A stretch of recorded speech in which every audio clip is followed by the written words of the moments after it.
নমস্কাৰ আজিৰ এই ভিডিঅ'ত মই AHSEC সেকেন্ড ইয়াৰৰ ফাইনেল এক্সামৰ বাবে তোমালোকৰ ইংলিশ কিতাপখনৰ গোটেই লেসনৰ কেইটামান ইম্পৰ্টেন্ট কোৱেশ্চন আনসাৰৰ বিষয়ে ডিসকাস কৰিম আৰু তোমালোকক মই এটা বিশ্বাস দিব পাৰো যে এইটো ভিডিঅ' তোমালোকে চোৱাৰ পিছত তোমালোকৰ ফাইনেল এক্সামত বহুতেই সহায় হ'ব সো তোমালোকে ভিডিঅ'টো অকনো স্কিপ নকৰাকৈ শেষলৈকে চাই থাকিবা প্ৰথম কোৱেশ্চনটো হ'ল Does Jio believe what Sophie says about her meeting with 𝗙𝗓𝗓𝗓 ইয়াতে কৈছে যে 𝗙𝗓𝗓𝗓ৰ সৈতে তাৰ সাক্ষাতৰ বিষয়ে সফিয়ে কি কয় আৰু জিঅফে এইটো বিশ্বাস কৰে নেকি ইয়াৰ এনসাৰটো হ'ল no Geoff does not seem to believe Sophie's meeting with 𝗙𝗓𝗓𝗓 নহয় জিঅফে 𝗙𝗓𝗓𝗓ৰ সৈতে সফিৰ সাক্ষাতক বিশ্বাস কৰা যেন নালাগে he says it's never true again he repeats I don't believe it তেওঁ এইদৰে কৈছিল এয়া কেতিয়াও সঁচা নহয় আকৌ তেওঁ পুনৰ কয় মই বিশ্বাস নকৰো he asks what does he look like so he does not seem to convince that Sophie met 𝗙𝗓𝗓𝗓 তেওঁ সুধিলে তেওঁ কেনেকুৱা দেখায় গতিকে তেওঁ নিশ্চিত হোৱা যেন নালাগে যে সফিয়ে কেচিক লগ পাইছিল এটো খুবেই ইম্পৰ্টেন্ট সো এটো ভালকৈ চাই থবা তোমালোকে কোৱেশ্চন নম্বৰ 2 টো হ'ল what will counting up to 12 and keeping still help us achieve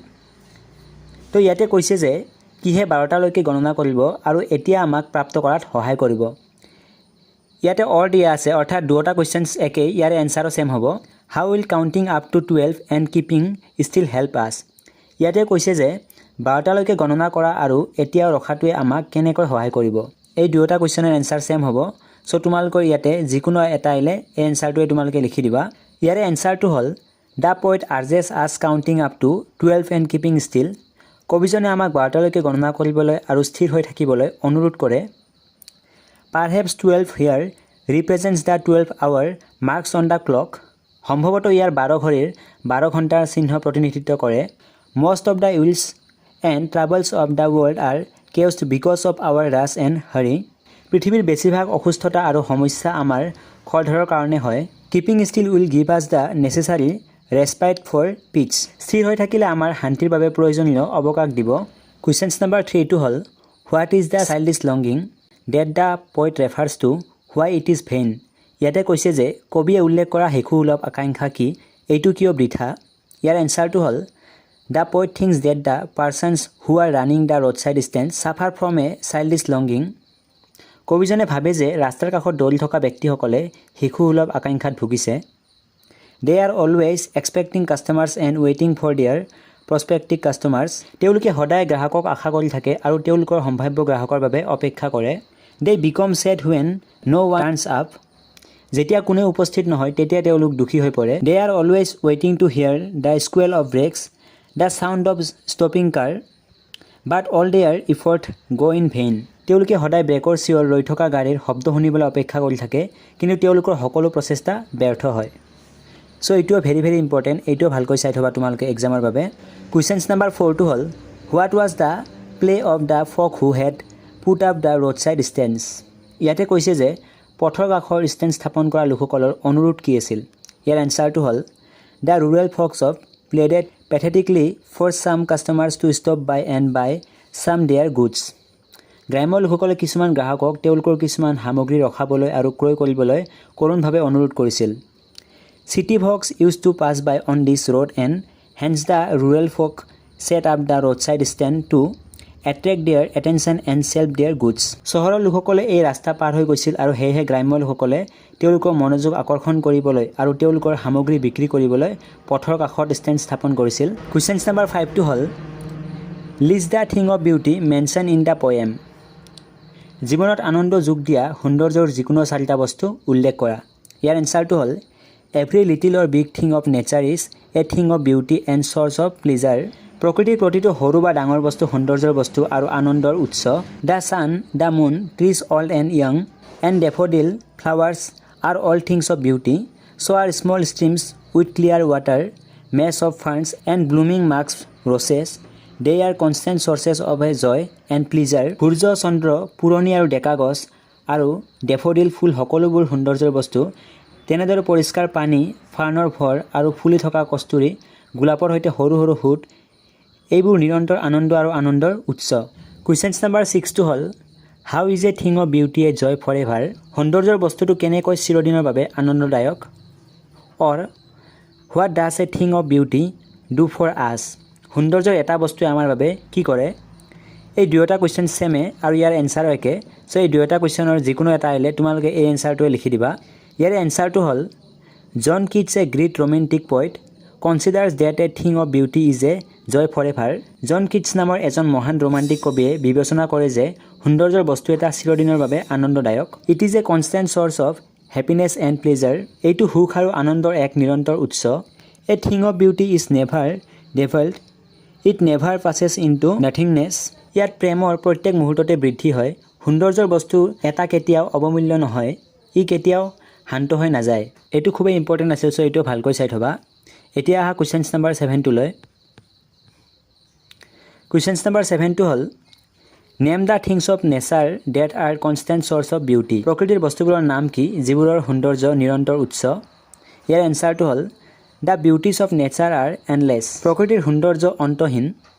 da sun the moon trees old and young beautiful daffodils flowers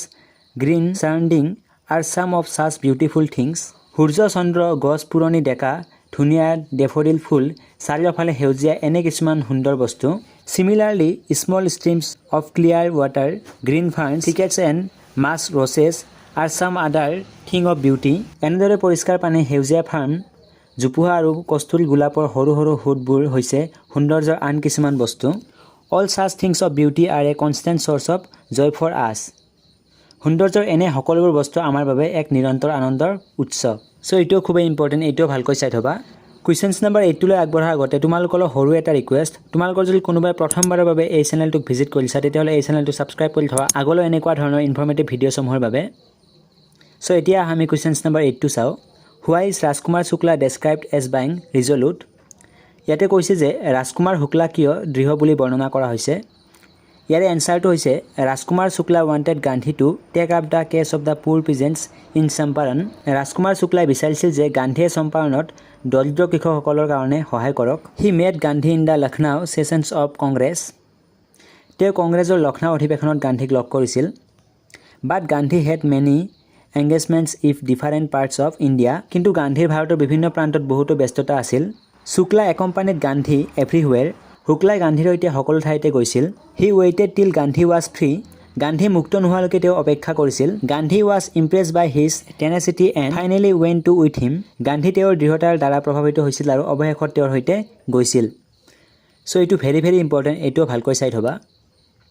এতিয়া আমি কুৱেশ্যন নম্বৰ 9 টো চাওঁ Question number 9 to is why do you think Gandhi considered the Champaran episode to be a turning point in his life? ইয়াতে কৈছে যে আপুনি কিয় ভাবে যে গান্ধীৰ চম্পাৰণৰ খণ্ডটোক তেওঁৰ জীৱনৰ এক টাৰ্নিং পইণ্ট বুলি বিবেচনা কৰিছিল or how did the Champaran episode prove to be a turning point in Gandhi's life explained with reference to text indigo ইয়াতে কৈছে যে চম্পাৰণৰ খণ্ডটো গান্ধীজীৰ জীৱনৰ এটা টাৰ্নিং পইণ্ট কেনেকৈ প্ৰমাণিত হ'ল পাঠৰ সন্দৰ্ভত বৰ্ণনা কৰক ইন্ডিগো এই দুটা কোৱেশ্চন সেম হয় আৰু ইয়াৰে এনসাৰো এটাই সো এই দুটা কোৱেশ্চনৰ যিকোনো এটা আহিলে এক্সামত তোমালোকে এই এনসাৰটোৱে লিখি দিবা ইয়াৰে এনসাৰটো হ'ল the Champaran episode was a turning point in Gandhi's life চম্পাৰণৰ খণ্ডটো গান্ধীৰ জীৱনৰ এটা টাৰ্নিং পইণ্ট আছিল Gandhi himself accepted it Gandhiji নিজে ইয়াক গ্ৰহণ কৰিছিল it was the first mass movement in India এইটো ভাৰতৰ প্ৰথম গণ আন্দোলন আছিল he fought against the injustices of cruel landlords তেওঁ নিষ্ঠুৰ জমিদাৰসকলৰ অন্যায়ৰ বিৰুদ্ধে যুঁজ দিছিল দে এক্সটৰ্টেড মানি ফ্ৰম পুৰ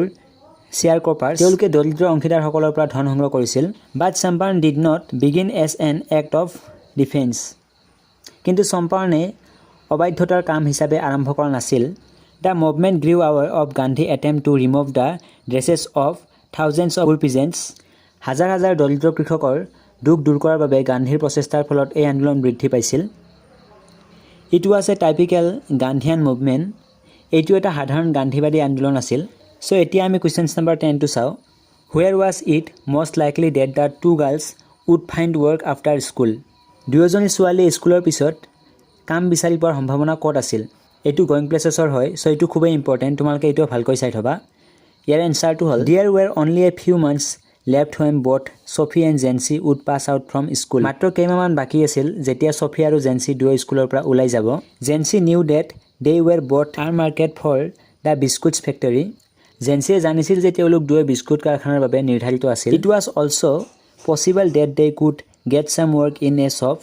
এইটো সম্ভৱ আছিল যে তেওঁলোকে এখন দোকানত কিছু কাম পাব পাৰে। In spite of Sophie's wild dreams, Jansi knew what they were 𝗚𝗏𝗪𝗏 for. Sophieৰ বন্য সপোন ৰক্ষা কৰাৰ সত্ত্বেও জেনচিয়ে জানিছিল যে তেওঁলোকক কিহৰ বাবে নিৰ্ধাৰণ কৰা হৈছিল। Questions number 11 to hall What were the options that Sophie was dreaming of? Why does Jansi discourage her from having such dreams? এইটো খুবেই ইম্পৰ্টেণ্ট এইবাৰৰ এক্সামৰ বাবে, সো এইটো ভালকৈ চাই থবা। ইয়াতে কৈছে যে সোফিয়ে কি বিকল্প সপোন দেখি আছিল, জেনচিয়ে কিয় তাইক এনে সপোন দেখিবলৈ নিৰুৎসাহিত কৰে। ইয়াৰ এনসাৰটো হল Sophie lived in a dreamy world. Sophie এখন সপোনৰ পৃথিৱীত বাস কৰিছিল। She wanted to open a boutique. তাই এটা বুটিক খুলিব বিচাৰিছিল। She wanted to have the most amazing shop that city had ever seen. তাই চহৰখনে দেখা আটাইতকৈ আশ্চৰ্যকৰ দোকানখন পাবলৈ বিচাৰিছিল। The other option was to be an actress. তাইৰ আনটো বিকল্প আছিল এগৰাকী অভিনেত্ৰী হোৱা। She also thought of becoming a fashion designer. তাই এগৰাকী ফেশ্বন ডিজাইনাৰ হোৱাৰ কথাও ভাবিছিল। Jansi had her feet firmly planted on the ground. জেনচিয়ে তাৰ ভৰিবোৰ মাটিত দৃঢ়ভাৱে ৰোপণ কৰিছিল। She wanted Sophie to be sensible and drop all her utopian plans. তাই বিচাৰিছিল যে সোফি বুদ্ধিমান হওক আৰু তাইৰ সকলো কাল্পনিক পৰিকল্পনা বাদ দিয়ক। সো এইটো খুবেই ইম্পৰ্টেণ্ট হয়, গতিকে এইটো ভালকৈ চাই থবা। Questions number 12 to hall According to the poet Pablo Neruda, what important lesson can the earth take us? ইয়াতে কৈছে যে কবি পাবলো নেৰুদাৰ মতে পৃথিৱীয়ে আমাক কি গুৰুত্বপূৰ্ণ শিক্ষা দিব পাৰে। Or how is stillness not equal to total inactivity?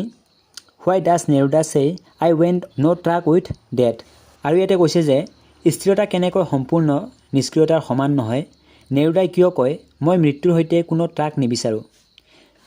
So এই দুয়োটা কুৱেশ্যনৰ এনসাৰ এটাই। সো এক্সামত ইয়াৰ যিকোনো কুৱেশ্যন চাইলে তোমালোকে এনসাৰটো এইটোৱে লিখিবা। ইয়াৰ এনসাৰটো হৈছে দ্য আৰ্থ কেন টেক আছ এন ইম্পৰ্টেণ্ট লেছন। পৃথিৱী আমাক এটা গুৰুত্বপূৰ্ণ পাঠ শিকাব পাৰে। The earth is never dead. পৃথিৱীৰ কেতিয়াও মৃত্যু নাই। When everything seems to be dead, it remains still alive. যেতিয়া সকলোবোৰ মৃত যেন লাগে ই তেতিয়াও জীয়াই থাকে। Stillness should not be confused with total inactivity. স্থিৰতাক সম্পূৰ্ণ নিষ্ক্ৰিয়তাৰ সৈতে বিভ্ৰান্ত কৰিব নালাগে।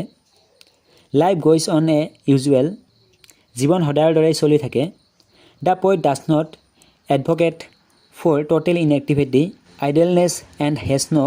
association with death. কবিজনে সম্পূৰ্ণ নিষ্ক্ৰিয়তা বা নিষ্ক্ৰিয়তাৰ বাবে উকালতি নকৰে আৰু মৃত্যুৰ সৈতে ইয়াৰ কোনো সম্পৰ্ক নাই। সো তোমালোকক মই ইংলিছৰ 12টা কুৱেশ্যন এনসাৰ কমন দিছোঁ আৰু ইয়াৰ পৰা তোমালোকৰ বহুখিনি হেল্প হ'ব এক্সামত। সো ইয়াৰে এটাও কুৱেশ্যন এনসাৰ তোমালোকে মিছ নকৰিবা, গোটেইবিলাক ভালকৈ চাই থবা আৰু এই ভিডিঅ'টো তোমালোকে যিমান পাৰা তোমালোকৰ বন্ধুবৰ্গলৈ শ্বেয়াৰ কৰি দিবা যাতে সকলোৰে সহায় হয়। সো আজিলৈকে এইখিনিয়ে, তেতিয়ালৈকে থেংক ইউ সো মাচ। জয় আই অসম।